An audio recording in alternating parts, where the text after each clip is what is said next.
So why is everybody in America buying a MyPillow? Because we're all tired. Let's talk about it. Sabbath rest is countercultural.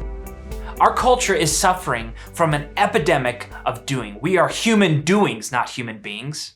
All I have to do to illustrate this is to ask you, what do you do while you sit on the toilet? In fact, 75% of people say that they use their smartphones while they sit on the toilet. So that's brand new to humanity. For millennia, humans used to use the restroom while doing nothing. They just sat there. Amazing to think about it. Some of us can't imagine just sitting there for that long of a time doing nothing. That's because we are experiencing an epidemic of doing. So what's the antidote? Sabbath rest. 53% of people say that they do not factor rest into their weekly schedule.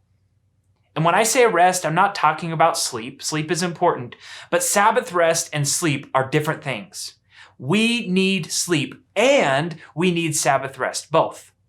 Beck Heinrich defines rest as the renewing of depleted physical, emotional, mental, and spiritual reserves. And when I look at this definition, I think that our world needs rested leaders. As Christians, we are called to lead in the world and to lead people to Jesus. But here's the reality. Leadership is demanding. It's so demanding that it often leads to burnout and to depression. Whether you're a parent, a student, a boss, a coach, a consultant, a lawyer, a teacher, or even a friend, when you are leading well, you are giving yourself to the people that you're leading. Leaders give of themselves physically, emotionally, mentally, and spiritually. And when you're giving of yourselves, you need time to refuel and replenish what is being taken out of you.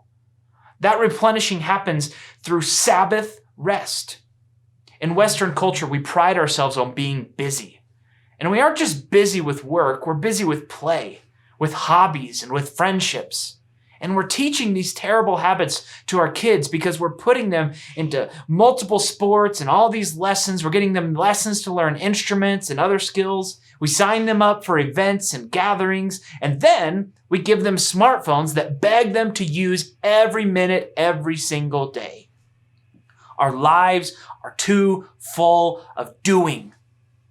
In the Chinese language, the word for busy is actually made of two characters.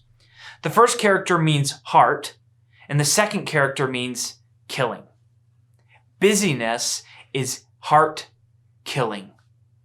That's why God created a guideline that required the Israelites to do absolutely nothing for an entire day every single week.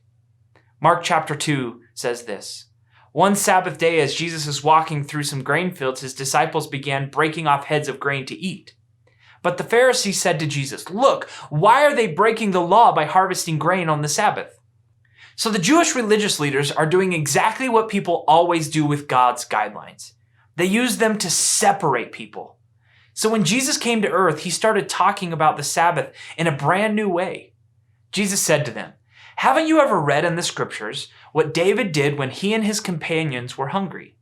He went into the house of God during the days when Abiathar was high priest and broke the law by eating the sacred loaves of bread that only the priests are allowed to eat.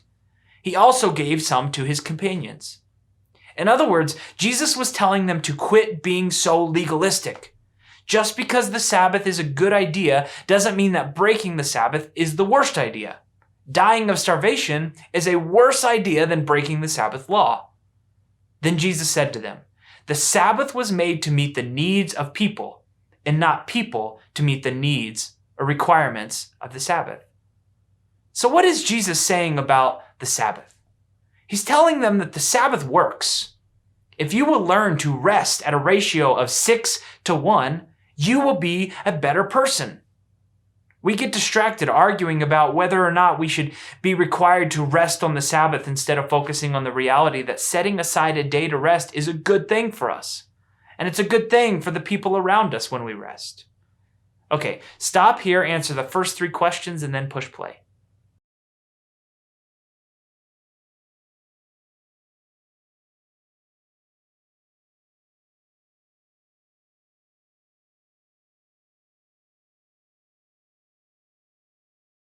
I think athletes understand rest better than most of us. Did you know that on average, Michael Jordan played 38 minutes every game? That means that he rested for 10 minutes every game. In fact, the really good coaches will set a good player down on the bench a few minutes before a timeout so that he can increase the rest period. Steph Curry spends 34 minutes every game on the court and 14 minutes on the bench. And that's just pure necessity. Athletes get the idea that they need to have an on-season and an off-season. They realize that they need to cultivate a rhythm of resting and training and competing.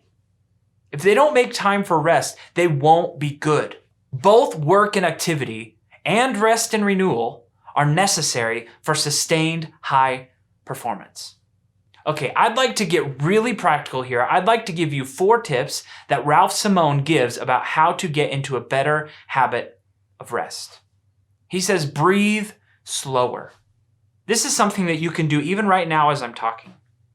It's amazing how thinking about the speed and the depth of our breathing can actually change our mood. You will be better at Sabbath rest if you start to breathe slower. Next, eat slower. This one will have emotional benefits, physical health benefits, and it'll have relational benefits. Start talking to your family as you're eating.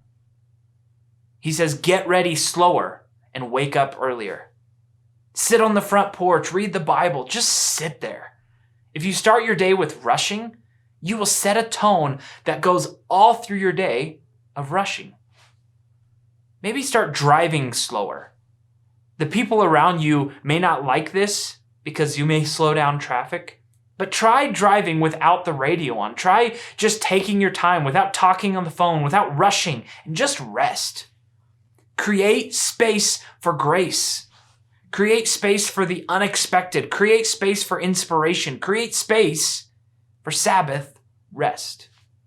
Okay, answer the last 2 questions and I'll see you Sunday in church.